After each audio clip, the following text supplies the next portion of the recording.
তো এসএমএস এর মাধ্যমে আপনারা সবার আগে আপনাদের রেজাল্ট দেখতে পারবেন, ঠিক আছে? রেজাল্ট পাবলিশ হবে দুইভাবে, একটা হচ্ছে এসএমএস এর মাধ্যমে, আর একটা হচ্ছে ওয়েবসাইটে প্রকাশ করবে। তো এসএমএস এর মাধ্যমে সবার আগে আপনি রেজাল্ট পাবেন, ওয়েবসাইটে প্রকাশ করতে একটু সময় লাগে। তো একটু সময় অপেক্ষা করার কি দরকার, আপনি এসএমএস এর মাধ্যমে তো রেজাল্ট পেয়ে যাচ্ছেন, ঠিক না?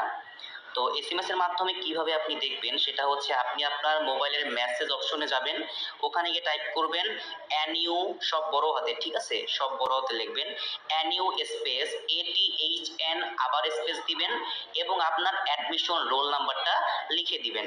নিচে দেখেন একটা উদাহরণ আছে, ওই উদাহরণের মতো আপনি লিখবেন, টাইপ করবেন এবং টাইপ করার পরে হচ্ছে আপনি 16222 নাম্বারে পাঠিয়ে দিবেন।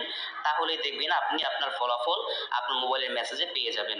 তারপরে আপনি ওয়েবসাইটের মাধ্যমে কিভাবে রেজাল্ট দেখবেন তো আপনারা সবাই জানেন। প্রথমে অ্যানির ওয়েবসাইটে যাবেন, ওয়েবসাইটে যাওয়ার পরে অ্যাপ্লিকেন্টস লগ ইন করবেন, অ্যাপ্লিকেন্টস লগ ইন করার পরে হচ্ছে আপনি আপনার অ্যাপ্লিকেন্ট আইডি দিবেন এবং আপনার পিন নাম্বার দিবেন।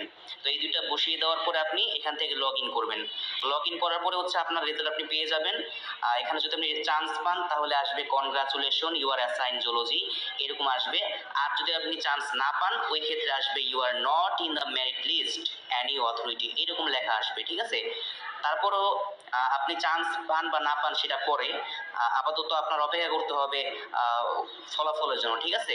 তো আপনি কোন কলেজে চান্স পাবেন সেই কলেজটাও কিন্তু এখানে উল্লেখ করে দিবে আপনি কোন কলেজে চান্স পেয়েছেন, ঠিক আছে? তো রেজাল্ট পাবলিশ করার আগে অবশ্যই তারা একটা নোটিশ প্রকাশ করবে, যে নোটিশটা এখনো তারা প্রকাশ করেনি। দেখেন নোটিশ বোর্ডে তারা এরকম একটা নোটিশ প্রকাশ করে দিবে, ঠিক আছে? এই নোটিশটা আপনার ওইখানে তারিখ দেওয়া থাকবে নোটিশের, তারপরে নোটিশটা আপনার ওপেন করলে এরকম একটা ফিগার আসবে, এরকম ফিগারে লেখা থাকবে যে এত তারিখে এত সময় রেজাল্ট পাবলিশ হবে। তো এখন পর্যন্ত কোনো নোটিশ আসে নাই, তাই আমরা বলতে পারছি না যে আজকেই ফলাফল দিবে। ফলাফল কালকেও দিতে পারে, ফলাফল পরশুদিনও দিতে পারে। তো সবাই অপেক্ষা করেন, আমরা অপেক্ষা করি।